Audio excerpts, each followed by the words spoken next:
London থেকে অনলাইনে যুক্ত হচ্ছেন দ্য সানরাইজ টুডের সম্পাদক এনাম চৌধুরী। এনাম চৌধুরী, আপনাকে স্বাগত জানাচ্ছি। যে বিষয়টি জানার সেটি হচ্ছে যে এই যে স্টারমারের পক্ষে আওয়ামী লীগের নেতারা নির্বাচনী প্রচারণা চালিয়েছেন বলে যে দাবিটি করা হচ্ছে, যুক্তরাজ্যে কি এই বিষয়টি বৈধ নাকি অবৈধ? মানে যুক্তরাজ্যে এই যে প্রচারণা চালানো অন্য একটি দলের পক্ষ থেকে অন্য একটি দেশে, সেটিতে কি কোনো ধরনের সমস্যা আছে কিনা?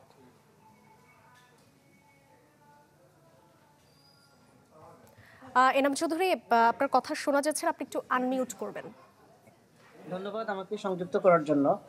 আপনি যেটি প্রশ্ন করেছেন, যুক্তরাজ্যে রাজনৈতিক প্রচারণায় বৈধ কি বা অবৈধ কিনা, এটি একটি বৈধ কাজ এবং যে কোনো এদেশের নাগরিক হিসাবে যে কোনো রাজনৈতিক দলকে স্বাধীনভাবে বাছাই করে নেওয়ার সুযোগ আছে তাদের, প্রত্যেক নাগরিকের, এবং প্রচারণায় অংশ নিতে পারেন।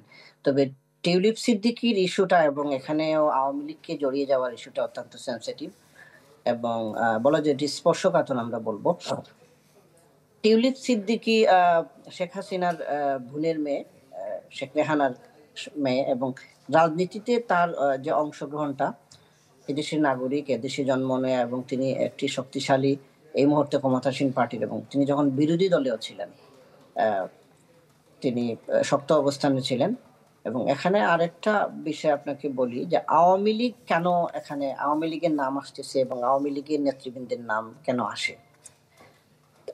শেখ হাসিনার রাজনৈতিক অবস্থানটাকে শক্তিশালী করার জন্য তিনি পৃথিবীর বিভিন্ন দেশে এইভাবে তার দলের নেতৃত্বকে ব্যবহার করেছেন। আপনাদের খেয়াল আছে কিনা, গত কিছুদিন আগে যে ট্রাম্পের ক্ষমতায় যাওয়া এবং ট্রাম্পকে সহযোগিতা করার জন্য আওয়ামী লীগ রাজনৈতিকভাবে তার দলীয়ভাবে সুসংগঠিতভাবে তারা কাজ করেছে।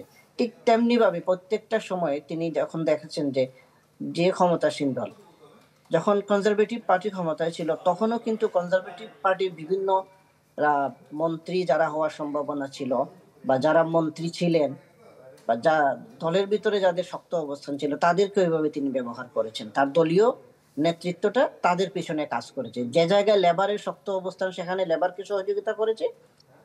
তবে তারা আগেই বলেন লেবারের সাথে তাদের একটি নিগুড় সম্পর্ক। সেই হিসেবে আমরা দেখেছি যে টিউলিপের পক্ষে সবসময় টিউলিপ যে নির্বাচনী আসনে, এখানে আরেকটা জিনিস ব্রিটেনে হয়, যেমন বাঙালি অধ্যুষিত যে এলাকাটি, সেই এলাকাটির এমপির পরিবর্তে, এবং অধিকাংশ আওয়ামী লীগের নেতা কর্মীরা তারা কিন্তু সেখানে অবস্থান করেন, ওই সেই এলাকায় বাঙালি অধ্যুষিত এলাকায় অবস্থান করেন।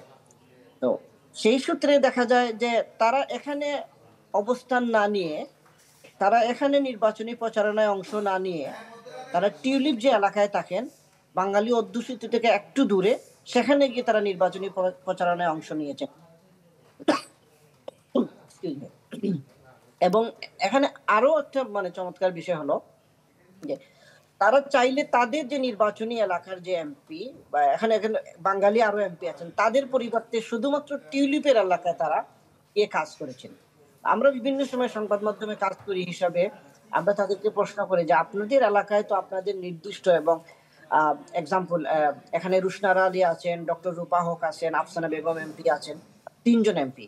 আপনারা তাদের পক্ষে কাজ না করে নির্দিষ্ট এলাকায় নির্দিষ্ট একটা জায়গায় গিয়ে অবস্থান নেন। তখন তারা অনেকটা কৌশলে বা কেউ সরাসরি স্পষ্ট বলেন যে এটি আমাদের উপরের নির্দেশনা, আমাদের নেত্রীর নির্দেশনা আছে।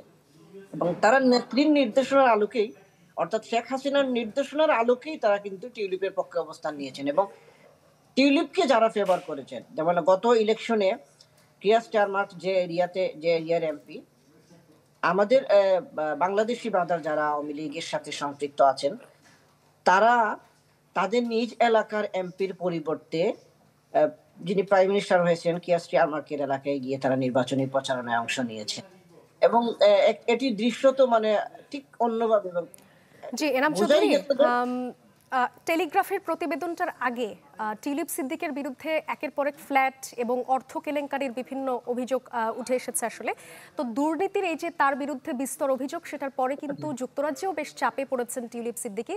তো এবং তার বিরুদ্ধে তদন্তেরও একটা ব্যবস্থা নিয়েছে যুক্তরাজ্য কর্তৃপক্ষ। সেই জায়গা থেকে এই প্রক্রিয়াগুলোর সবশেষ পরিণতি বা ব্যবস্থা কেমন হতে পারে বলে মনে করা হচ্ছে? আমি আপনাকে বলি, ব্যবস্থা নেওয়া ইতিমধ্যে তারা পার্লামেন্টারি পার্লামেন্টের সংসদ সদস্য যারা আছেন তাদের বিরুদ্ধে কোনো ধরনের দুর্নীতি আসলে কিংবা অভিযোগ উঠলে দাঁড়ালে প্রয়োজনে তারা জিজ্ঞাসাবাদ করেন। একটি অথরিটি আছেন, পার্লামেন্টারি অথরিটি, হাই অথরিটি। তারা ইতিমধ্যে জিজ্ঞাসাবাদ করেছেন। আহ, আমরা যেটি এখানকার রাজনীতি সম্পর্কে ধারণা রাখি বা বুঝি, এখানে বিভিন্ন ক্ষেত্রে এভাবে বিভিন্ন সময় এর চেয়ে ছোট, খুবই ছোট, স্বাভাবিক ছোট অভিযোগ আসলেও, এমনকি কোনো একজন পার্লামেন্ট সদস্যের বিরুদ্ধে তার সংসদীয় এলাকার কোনো সদস্য যদি এ জাতীয় কোনো অভিযোগ তুলে, তিনি একটা নির্দিষ্ট সময়ের জন্য অনেক সময় পদত্যাগ করেন ব্রিটিশ রাজনীতিবিদরা। এ ধরনের বুড়ি বুড়ি এক্সাম্পল আছে। কিন্তু আনফর্চুনেটলি টিলু সিদ্দিকী তিনি দায়ও নিচ্ছেন না, আবার তিনি পদত্যাগ করছেন না।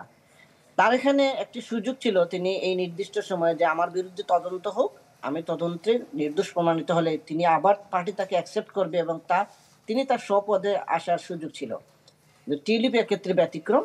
তিনি এখানে যেটি আমরা যদি বলি এভাবে, যে বাংলাদেশের রাজনীতিতে যেভাবে কোনো দায় কেউ জি, নেন না এনাম এবং চৌধুরী আপনাকে অনেক অনেক ধন্যবাদ আমাদের সাথে যুক্ত হওয়ার জন্য। দর্শক, টিউলিপ সিদ্দিকের বিষয়ে টেলিগ্রাফের প্রতিবেদন এবং তার বিরুদ্ধে অর্থ কেলেঙ্কারির বিষয় নিয়ে আমাদের সঙ্গে আলাপে যুক্ত হয়েছিলেন লন্ডন থেকে অনলাইনে যুক্ত দ্য সানরাইজ টুডের সম্পাদক এনাম চৌধুরী।